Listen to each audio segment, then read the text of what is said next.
Vamos lá. 30ª tentativa, galera. E tava tão bom o papo.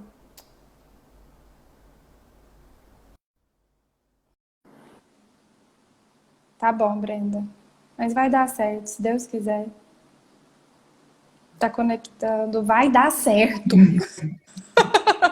Se não der, eu entro, eu começo a live no meu e te convido. Às vezes dá Mas certo, eu não assim, às vezes entendo por que que não fica dando.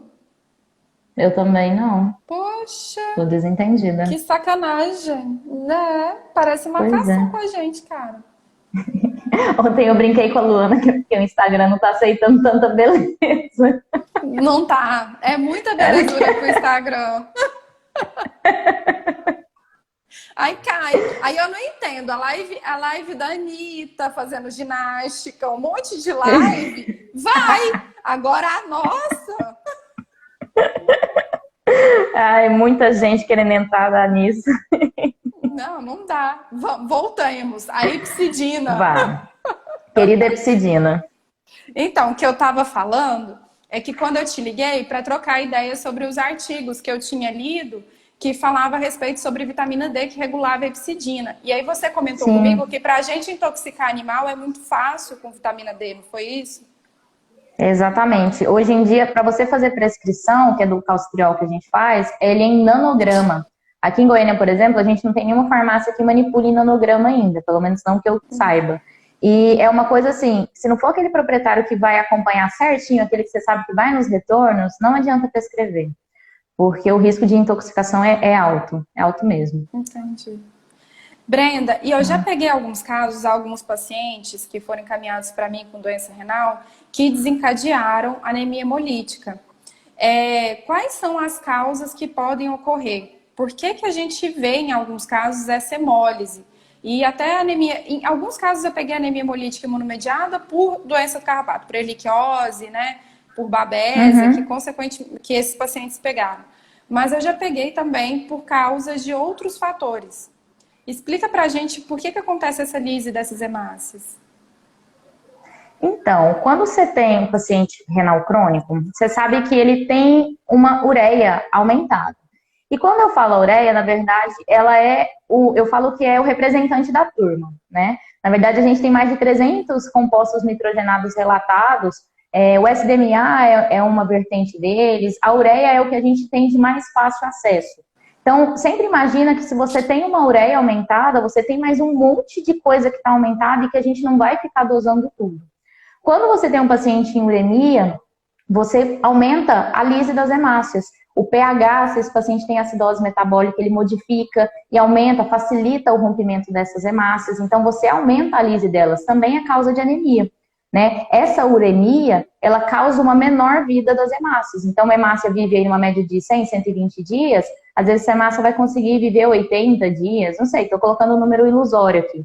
Mas que não vai aguentar. E aí a lise começa a ser maior também. Então, você diminuir a ureia, claro que é para melhorar a parte clínica, mas também para diminuir a chance desse paciente ter várias recidivas da parte de anemia. Entendi. E aí, entrando mais também, mais na minha área, na parte de diagnóstico, né? Que é aqui do laboratório Uhum. nosso. Como que a gente faz para diferenciar quais são os exames auxiliares que a gente pode pedir? Porque assim, a gente dosa eritropoetina para saber se é deficiência de Uhum. EPO, dosa ferro. O que que a gente tem que fazer? Quais são os procedimentos que você toma nesses pacientes para poder saber como desencadear nessa anemia para poder melhorar o paciente? Isso aí é muito legal. Muita gente me pergunta, Brenda, mas se a deficiência de eritropoetina, não faz sentido eu dosar eritropoetina? Na verdade, não.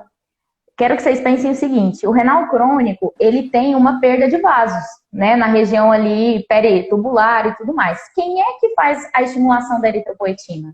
Qual parte do rim que faz? São as células que a gente chama de células peritubulares, então elas estão próximas ao túbulo ali. Quando eu tenho uma perda natural desses vasos, o rim ele não percebe a hipóxia, porque ele já está como se ele tivesse uma parte morta, ele tem uma parte que já não está em funcionamento. Então, o que está chegando para ele, ele vai considerar normal. Então, ele não é que ele tem uma falta de eritropoetina, o sistema não percebe a hipóxia para estimular que a eritropoetina vá lá atuar na medula óssea. Então, se eu dosar a Interessante. eritropoetina desse paciente, vai Vai estar estar normal. normal. Vai estar normal. Entendi. E o rim não está percebendo essa hipóxia. Então, não faz sentido dosar eritropoetina no caso do paciente renal crônico. Não sei quais seriam as outras indicações, daí você me complementa depois, né? E aí, o que a gente tem de exame? Hemograma, que é o que todo mundo sabe fazer, e tem muita gente que fecha a anemia no hemograma, né? Isso aí você pega junto comigo. Poxa, tá anêmico e pronto. Tá. Mas e aí, você fez reticulócito? Você foi ver como é que tá a taxa de regeneração? Você entendeu qual que está escrito ali nas entrelinhas do hemograma, né? Para Os saber se índices tem indicação. hemantimétricos. Exato, CHCM, enfim, todos eles. A gente consegue dosar o ferro. A gente teve uma discussão, e essa eu quero que você complemente, da questão da ferritina. Se a gente dosa ou não dosa, por que a gente não dosa. Mas o que a gente tem de princípio, vamos dizer, para começar, se é com sangue que você coleta, não tem problema, é hemograma, contagem de reticulócito e ferro. Começa assim. Começou a não ter resposta, quer entender mais? Vai para o mielograma, complementa melhor, né? Eu tenho muito proprietário que fala também, poxa, não, veterinário, não vou investigar, o proprietário não quer. Às vezes é porque você não conseguiu explicar para o proprietário o porquê do exame, Exato. né? Mas Exato. comenta, eu queria que você comentasse da ferritina. A ferritina foi uma longa estrada também, né, Brenda? Então, a ferritina ela é muito interessante para poder ser avaliada, porque para você ver até nível de inflamação, é a ferritina que ela é muito indicada porque ela aumenta nas inflamações. Então, nessas doenças da inflamação crônica, a ferritina é muito legal porque ela não vai dar diminuída, ela vai estar aumentada. Porque você não tem uma deficiência de ferro e às vezes o ferro vai estar normal. Ou até pode até estar diminuído também. Então, para saber se esses animais têm uma anemia ferropriva mesmo, nem sempre é o ferro que vai mostrar para a gente. E sim a ferritina, é mais fidedigna. O problema da ferritina, que foi aí que foi esse impasse, que quando você trouxe essa novidade para mim, que eu não sabia, era que a ferritina ela é espécie específica. Então, ferritina dosada com reagente de humano não serve. Então, ela é cara. Ela tem um preço bem oneroso. Eu acho que hoje está em torno de R$ 700, se eu não me engano. Nossa. Que eu acho que dosa no Provete, se eu não estou enganada. É Deus isso daí. amado. Então a gente não faz muito, porque demora muito para sair o resultado. Não é um resultado que sai rápido. E não compensa. Né? A gente já entra logo se esse paciente está com anemia ferropriva. Mas a ferritina ela é bem interessante. Se a gente conseguisse ter um preço mais acessível, talvez a gente conseguiria pedir mais em ambos os casos, né? Nas minhas anemias ferroprivas, nos seus pacientes renais. E eu acho interessante porque muita gente tem medo de pedir mielograma. E o mielo, eu sou a principal defensora da mielo, porque é um teste, é um exame que não tem dificuldade. Muita gente acha que tem que sedar o paciente, às vezes ele está descompensado, não tem como eu fazer sedação. E não é assim, é um exame simples, a coleta é simples. Eu quase não cedo esses pacientes, eu coleto do externo. Há quem diga que do externo o material não é bom, mas eu consigo um material muito bom do externo, eu faço as minhas lâminas tranquilo com esse material do externo. Húmero, claro, vem um material bem melhor, mas do externo vai tranquilo. Se esse paciente não pode passar por uma sedação, eu coleto do externo. Se ele pode, a gente coleta do húmero, que é uma coleta mais tranquila. Né? Que aí ele ceda, mas é uma coleta que dói um pouquinho mais e o paciente tem que estar sedado. Mas o mielo consegue falar pra gente o que está acontecendo. Então aí que entra a questão da eritropoetina que você questionou. Então, nos seus pacientes que tem que ter observar bastante para ver se é deficiência mesmo de eritropoetina, para identificar qual é essa anemia, acontece muito nos nossos casos, porque muitos colegas veem uma anemia, paciente anêmico, e eles acham que tem que tratar a anemia. E a gente não trata a anemia, a gente trata o que causa a anemia. Sempre tem uma causa. E é o que você falou, a gente tem que pedir uma contagem de reticulócito, porque para saber se a anemia ela é responsiva, não responsiva, o que está acontecendo? E quando a gente solicita esses exames auxiliares, a gente consegue ter uma noção melhor. Então, acontece muito de eu atender paciente que às vezes não responde com tratamento com doença do carrapato, por exemplo. Entra com doxiciclina, que é tratamento básico, e aí o colega entra com eritropoetina nesse paciente. E muita gente não sabe que a eritropoetina tem que tomar muito cuidado com o uso dela, porque o organismo cria anticorpos contra eritropoetina. E você Exato. consegue tirar a única cartinha que você tinha na manga e você consegue acabar com ela. Então, eritropoetina, eu acho que a gente faz do mesmo jeito, eu e você, que é muito parecido os nossos tratamentos, a gente entra 3 vezes na semana, por um mês só, vê como que responde e quando é necessário. No meu caso, na Hemato, a gente entra quando a medula realmente não está produzindo. E aí eu não doso também eritropoetina, porque no mesmo caso que o seu, muitas vezes vai estar normal também. E aí a gente, no caso, entra com a EPO associada com ferro e espera a resposta do paciente. Sim. Então, E acho que é o mesmo jeito. O que é interessante? Às vezes tem gente que esquece que o renal crônico ele pode ter outra doença. Então. O renal crônico ele pode pegar babésia, por exemplo. Ele pode ter uma anemia que não é de causa renal. Ele pode ter um tumor de baço, por exemplo. Ele não é um paciente idoso, então ele pode desenvolver isso. E aí você precisa ter os diagnósticos diferenciais. Muitas vezes eu pego um paciente já com hemograma, já entrou com eritropoetina, não fez um ultrassom, para poder entender o que está acontecendo ali, se tem alguma outro acometimento de algum outro órgão que justifique isso. A eritropoetina, ela 95% ela é produzida no rim. 5% o fígado consegue produzir eritropoetina. Então, assim, não é que vai ser a justificativa de tudo, mas as coisas não são uma linha reta, né? A gente tem que sempre olhar de forma multifuncional, assim. E acho que as pessoas às vezes focam muito numa coisa e esquecem de ver o resto também. E o principal é o hemograma. Que que eu e a Ana, a gente conversa muito, a gente fala assim, o hemograma é o fofoqueiro. Então ele vai te mostrar o que está rolando ali. Vai te mostrar um VCM diminuído, um VCM normal. Então essas anemias nos doentes renais, na maioria, elas tendem a normocítica, normocrômica e podem ser microcíticas, certo? Certo, por conta do ferro. E aí você já tem uma noção do que pode estar acontecendo. Aí é legal também olhar a proteína. Como que vai estar a proteína nesse paciente? Se tiver ter hemorragia, pode estar diminuída. Então, sempre associar o que tem ali no hemograma para dar uma noção legal para a gente, né? Eu tive um paciente, Luna, que ele tinha o valor, vou colocar o valor de referência de hematócrito, né? Eu sei que vocês usam mais a hemoglobina, mas é porque eu sei de cor é o hematócrito. Vamos colocar aí que não estão a partir de 35, né? Esse paciente ele era um renal estágio 1, que tinha um hematócrito de 30. Ou seja, não é aquela anemia muito grave, mas eu tinha que investigar o porquê que ele estava anêmico.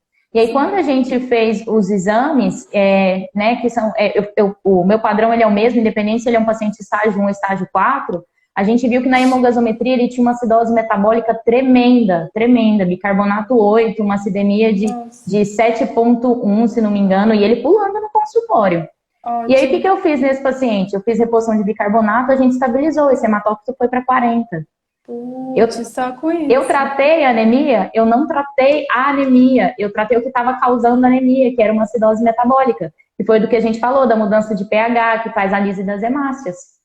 Tanto que é importante, tanto que é importante exames auxiliares e conseguir diagnosticar a causa correta.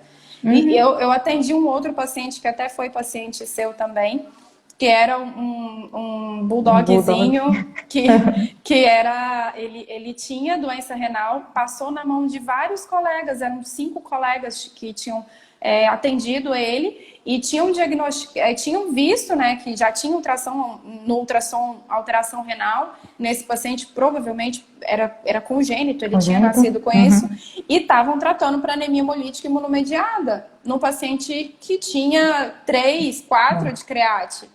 E aí, quando a gente atendeu, a primeira coisa que a gente fez foi tirar o corticoide, fez o desmame, e aí fez o mielograma, que era um paciente muito difícil de mexer.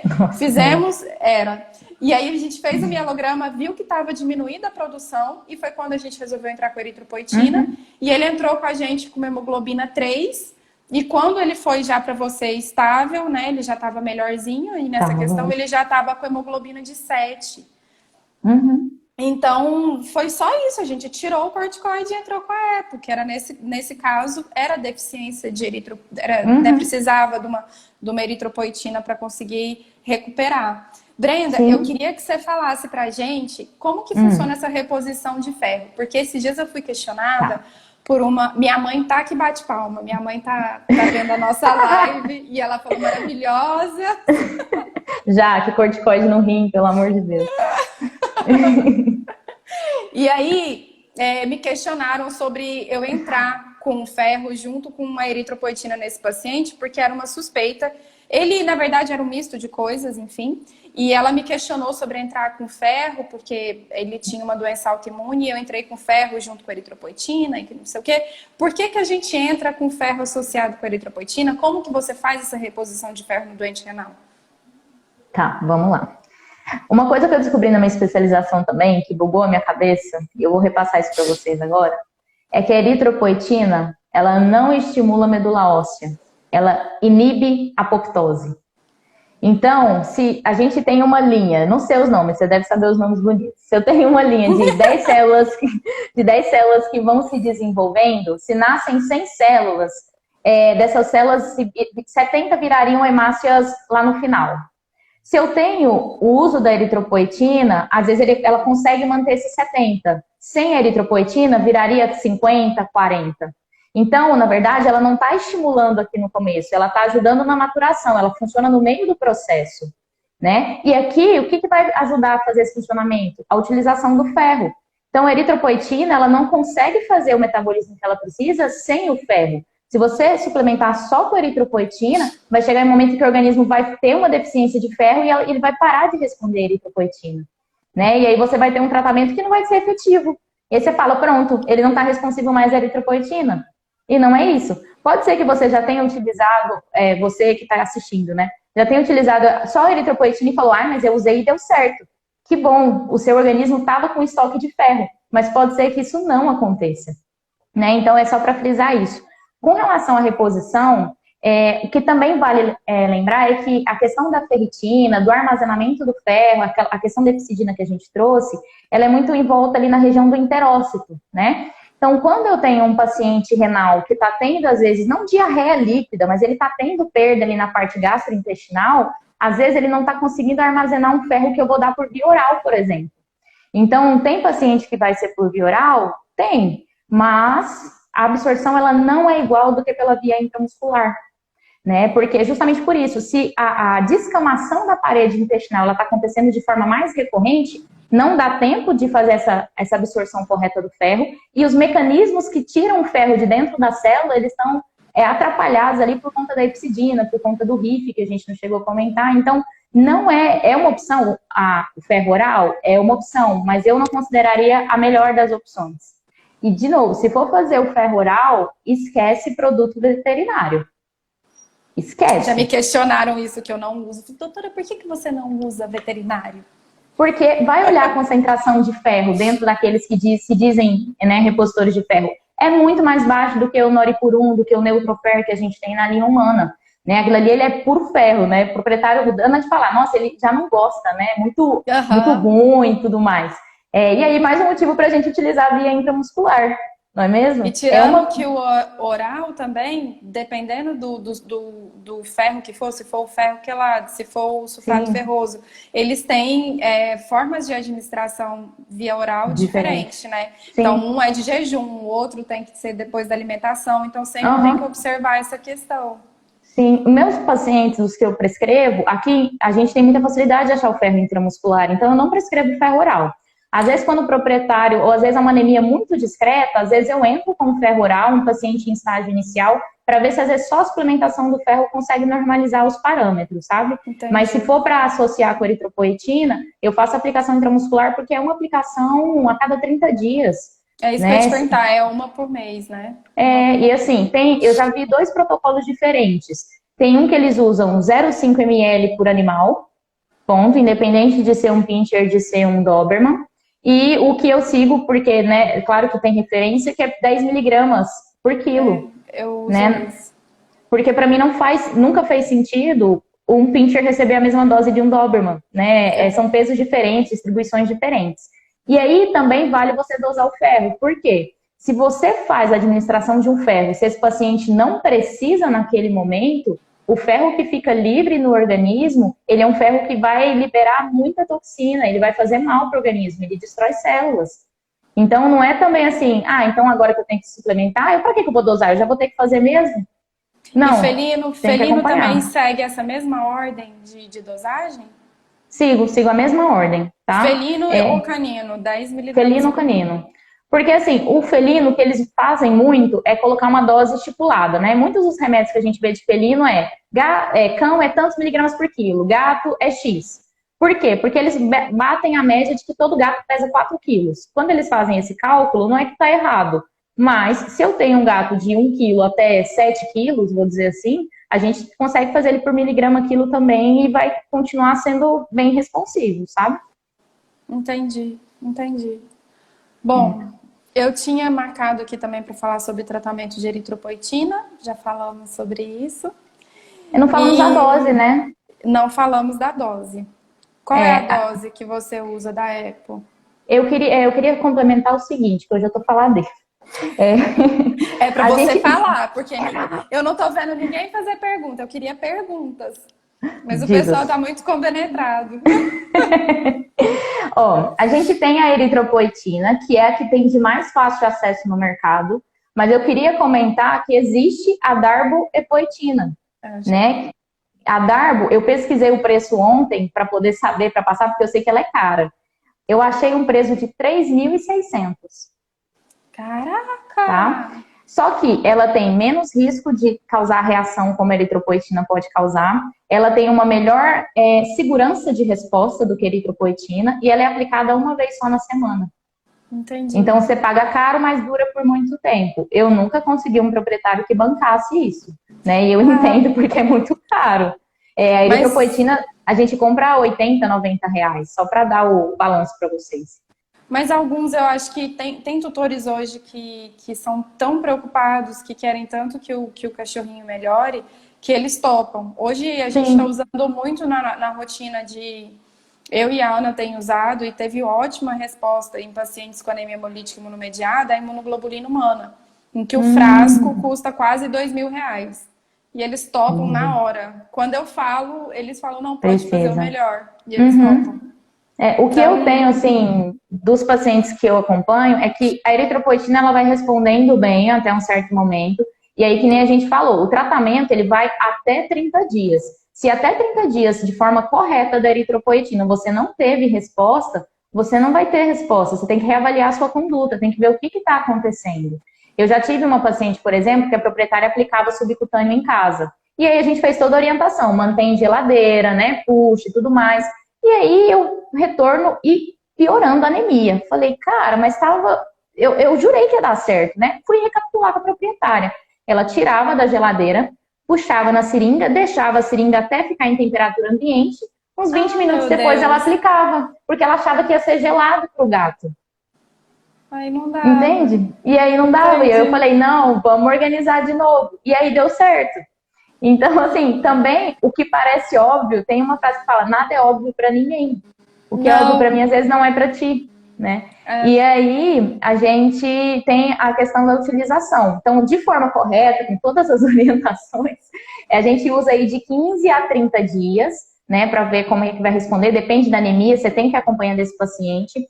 Eu uso a dose de 100 a 150 unidades internacionais por quilo, a cada 72 horas, que dá uma média de até 3 vezes na semana, né? E a gente vai reavaliando. Então, essa é a minha dose. Acho que é a mesma que você usa, né? Sim. Geralmente eu uso 100 unidades. Eu uso 150 quando está num paciente muito crítico, que às vezes a gente não tem muito tempo, o proprietário às vezes não tem condição de arcar com transfusão, sabe? Aquele que precisa mesmo. Mas começa com 100 para, se precisar um dia, poder subir, né? Não começar com ataque logo. Entendi. E é isso, do tratamento da eritropoetina, sim. Brenda, e quais são os cuidados que tem que ter com esse paciente anêmico? Como que eu tenho que fazer a monitoração para a gente entrar na questão de transfusão, que é a minha segunda área? E aí, para a gente falar como que a gente se faz transfusão nesse paciente, quando faz, quando não faz, o lactato. Me explica, vamos conversar sobre. Vamos lá. Primeiro, geralmente, lógico que não é regra. Deixa eu ver aqui, ó. Quando o paciente está fazendo eritropoetina, a gente tenta regredir e a anemia piora. Olha, isso aí você tem que procurar alguma outra causa da anemia estar acontecendo, porque se for só eritropoetina, não vai perder tão rápido essas células. Tem que procurar uma hemólise, hemorragia, deixa até para a Luana complementar isso daí. As hemácias, elas têm um tempo de vida, elas têm um tempo de vida útil, que está em torno aí de 60, vai 2 meses, mais ou menos. Então, não tem como, se você faz essa estimulação medular, né? Se começa a ter essa estimulação para ter maturação dessas hemácias, elas vão entrar na corrente sanguínea, elas devem se manter por pelo menos 60 dias.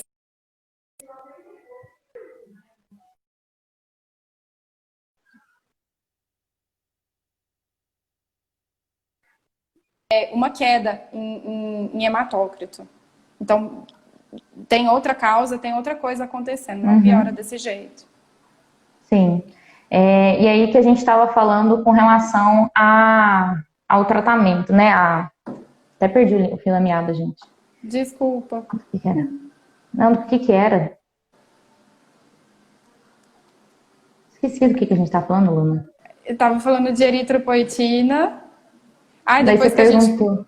Que eu entrei Da falando transfusão. sobre os cuidados com o paciente, quais esses cuidados que eu tenho que ter com esse paciente anêmico, Sim. né, doente renal. É verdade. E sobre a questão da transfusão, quando eu decido fazer a transfusão, quando eu não decido, como que eu faço, o que eu tenho que dosar para saber se eu transfundo, não transfundo, enfim. Sim. Entendi. Via de regra, a gente tem o estadiamento da doença renal crônica, né? Que vai de estágio 1 ao estágio 4. Pacientes para desenvolver anemia da doença renal, o que diz a lenda é que de estágio 3 para frente. Então, estágio 1 e estágio 2, a princípio, não.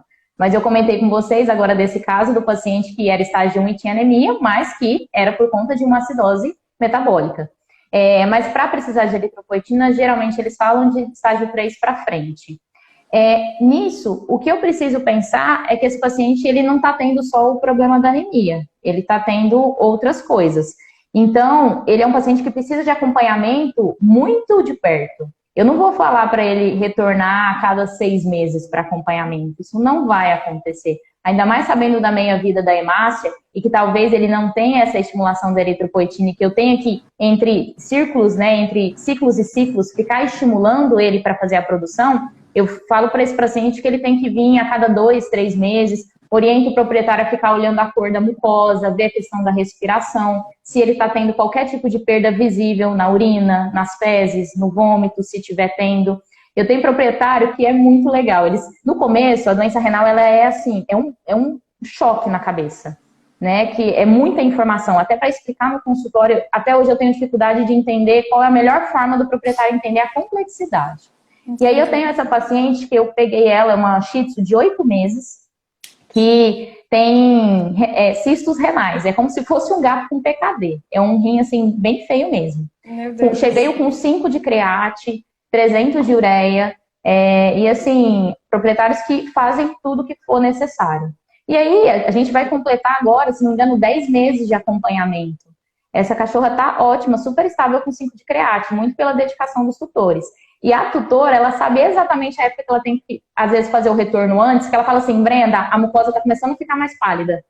A mucosa tá ficando mais branca. E aí, às vezes, a gente adianta o retorno, porque a ureia dela a gente não consegue abaixar tanto. Então, eu sei que um paciente que precisaria de mais tempo, ela, por conta da ureia e dos parâmetros, essa vida da hemácia ela vai ser mais reduzida.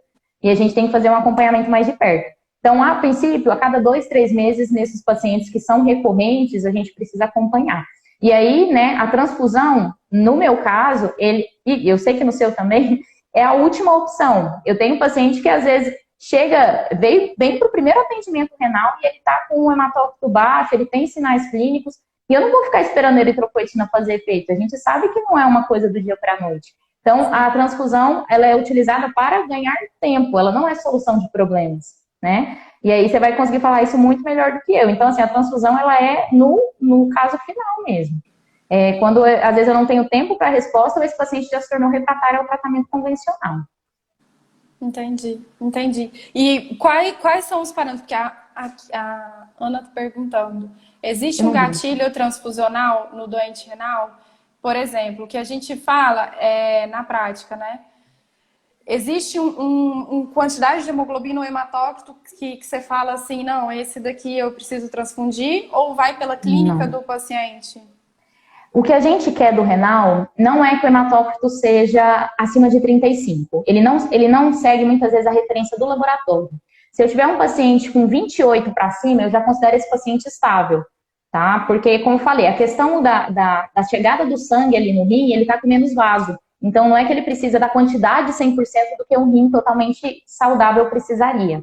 Mas a gente vai pela clínica, não tem assim, nossa, se chegar no estágio abaixo de 15, né, abaixo de 5 de hemoglobina, a gente vai precisar fazer a transfusão e ponto. Não. Eu tive um paciente agora que, nossa, deve ter um mês.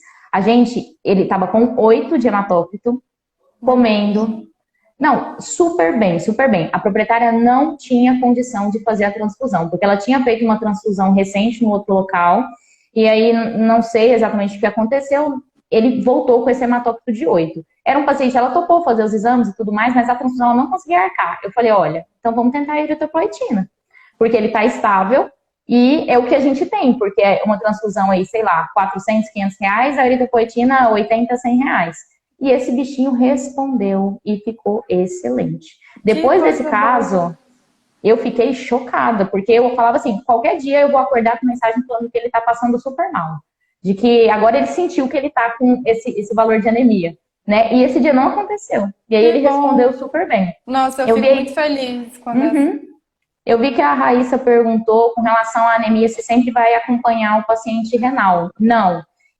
São estágios mais finais que a gente tem e geralmente acontecem de ciclos em ciclos, desde que você não tenha uma outra coisa acontecendo junto com a doença renal que justifique essa anemia. Então, é para ter no momento a gente trata e aí joga isso mais para frente até o próximo ciclo que vai precisar de tratamento de novo.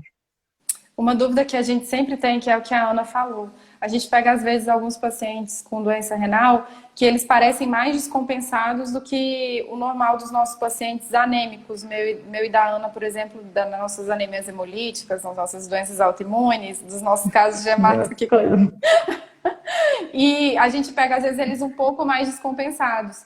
E quando a gente vai, porque o que a gente usa muito é o lactato. Então é o que dá um norte pra gente, porque o lactato, se tiver acima de 2, tem gente que fala 2,4, tem gente que fala 2,5, a gente usa 2,5. Acima de 2,5, o tecido está sofrendo com hipóxia, então a gente tem que começar a repor oxigênio nesse paciente. E nesses pacientes renais, a grande maioria vai estar com lactato alterado. Então, assim, quando eles estão começando essa descompensação, aí a gente fica nessa sinuca de bico, se transfunde, se não transfunde, né? Se sai correndo, o que que faz? Porque a gente realmente não quer transfundir. Eu e a Ana, aqui no banco de sangue, o quanto mais a gente puder segurar uma transfusão, a gente segura. Então, tem hora Sim. que a gente não quer, mas que parece que não tem outro jeito, e é difícil quando chega nesse caso, né? O que eu vejo, Luna? Quando a gente tem esse lactato aumentado, primeira coisa que eu me pergunto no paciente renal é se ele está hidratado ou não. Como está a perfusão dele? Porque Entendi. muitas vezes, se ele chega na clínica, ele vai chegar desidratado. Ou porque ele está perdendo mais água na urina, né? Do que bebendo e ele desidrata de forma crônica. Ou porque ele está tendo vômito, diarreia, que está fazendo ter essa perda aguda. Então, se esse paciente estiver desidratado, o primeiro passo é você hidratar ele. Aí você reavalia o lactato. Se o Entendi. lactato permanecer, e você sabe que quando a gente reidrata, os valores hematológicos ali, eles vão ter queda na parte do eritrograma. Só que aí a gente entra no segundo embate. Ah, eu não vou fazer soro porque vai hemodiluir. Eu ia te falar isso. Não. Hemodiluir. Eu vou explicar isso porque esse é um debate, mas eu vou explicar de forma muito simples, tá? Se você tinha um paciente desidratado, você tinha 10 hemácias. Se ele está desidratado, ela vai passar uma vez por minuto lá no pulmão para fazer toda a troca que ela precisa. Você mantém as mesmas 10 hemácias, só que você hidrata ele. Você melhora a circulação. Só que agora, em um minuto, ao invés de ela passar uma vez, essas mesmas 10 hemácias, elas vão passar 10 vezes. Mais vezes. Então, a hemodiluição, ela é ruim quando ela está errada, quando ela passa do ponto. Mas se você está só hidratando o seu paciente, não interessa se o valor do hematócrito caiu. que interessa é que o número de hemácias continua o mesmo e a circulação vai permanecer muito melhor do que estava antes. Fantástico, Brenda. É isso. Explicação fantástica. É simples. Então, assim, o que eu faço? É claro, se os valores estiverem muito abaixo, eu sei que mesmo hidratando, esse paciente vai ter alterações, né? A clínica do paciente conta muito. Mas se você está na dúvida, hidrata e aí você reavalia para ver se precisa ou não da transfusão. Entendi, ótimo. E é bom a gente também falar que transfusão sanguínea, nesses casos desse paciente renal, o indicado é concentrado de hemácia, porque para a gente não sobrecarregar o rim, então sangue total, jamais, por favor. E alguns casos desses pacientes que tem perda sanguínea, a gente também pode indicar crio precipitado que consegue repor fibrinogênio e diminuir esse sangramento também. A Ana falou. E eu queria te jogar uma outra coisa, que é aquela questão da bolsa precisar ser uma bolsa fresca, o sangue precisar ser um sangue fresco. Qual que é a diferença, né, para o paciente renal, principalmente, dos parâmetros internos lá da bolsa? Então, bolsa fresca a gente nem usa assim, porque a bolsa fresca não tem nem tempo desses exames terem ficado pronto dos doadores. Então, a gente nem recomenda bolsa fresca. No caso do concentrado de hemácia, inclusive no projeto que a gente fez aqui do mestrado, a gente fez avaliação dessas bolsas e para avaliar as lesões de estocagem, porque essas hemácias, quanto mais tempo vão ficando armazenadas, mais sofrem com oxidação, né? Lesões oxidativas. E aí o que a gente avaliou é que esses concentrados de hemácias eles são válidos por 21 dias, que isso já tinha algumas literaturas e não 35. Então hoje a gente mudou a validade delas e elas são 21. E o que recomenda para doente renal, para anemia hemolítica monomediada também, entre os dois casos, são concentrados de hemácia de coleta realizada em 7 dias. Porque você ainda não tem um aumento, porque o que aumenta nesses pacientes? Que aí entra para os seus, né? Aumenta potássio, a gente tem aumento de sódio, o lactato também vai lá para as culhas, aumenta pra caramba. Então, até 7 dias, essas bolsas não sofreram ainda aumentos considerados. Então, a gente recomenda fazer, não com bolsa fresca, não tem necessidade de bolsa fresca, mas com concentrado de hemácia de até 7 dias, sim. É o que recomenda para esses pacientes críticos. Sim, exatamente isso daí. Bolsa fresca é um sangue total e o que a gente nem recomenda, não tem necessidade. Não, perfeito. É isso daí mesmo. Ótimo. Brenda, eu queria muito te agradecer nosso tempo, acho que esgotou-se.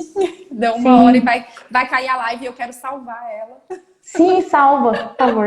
Queria muito te agradecer pela parceria, pela amizade, por sempre que a gente precisar te ligar e você atender, por estar participando dessa live, porque você, assim, não é porque é amiga, porque é nossa parceira, mas a gente se conhece há muitos anos, desde quando você era estagiária, e você sempre muito esforçada, muito estudiosa e sempre trouxe muita novidade pra gente aqui e engrandece muito pra mim, pra Ana, pro pessoal aqui do Banco de Sangue, sempre trazendo coisas que melhoram muito o nosso serviço. Então, assim, te agradeço de coração por tudo isso e que você continue essa profissional incrível de confiança e que tá crescendo cada vez mais por aí, que eu tenho certeza que todo mundo amou, porque foi incrível cada explicação que você deu. Então, 1000 vezes obrigada. Isso. Eu que tenho para agradecer. É muito bom porque a gente não faz nada sozinho, né, Luna? Que nem a gente falou, a gente liga e troca ideia, porque quem é a gente se a gente não tiver outra pessoa para poder dialogar e para poder questionar mesmo, né? Quando então, troca assim, essas novidades é muito legal. Sim. Porque quando eu leio alguma coisa que eu te ligo e falo, Brenda, acabei de ler isso. E aí você já tá sabendo sempre. E a gente troca ideia quando você vê alguma coisa e manda para mim. Então, assim, é muito bom essa troca. E você é uma das melhores profissionais que eu conheço mesmo, de verdade. Poxa, desejo só sucesso. Não tava esperando por isso. Não chore. Não. Mas obrigada, a doutora Ana que tá aí também. Vocês sabem que a gente tá aí para qualquer coisa que precisar. Tamo junto sempre. Eu vou salvar a live, então quem quiser assistir vai ficar salva. E obrigada de novo. Bom feriado para você. Beijo, gente. Obrigada pela participação de vocês, tá? Espero que a gente tenha respondido todo mundo aí. Se ficar dúvida, podem mandar para mim ou para o Urinário Vet, que Sim. é o Instagram da Brenda. Pode mandando dúvidas que ela vai tirando. Se eu não, Perfeito. se eu receber, eu mando para ela. Fechou. Então tá bom. Tchau, Tchau, gente. tchau, Obrigada. tchau. Até mais. Tchau, tchau.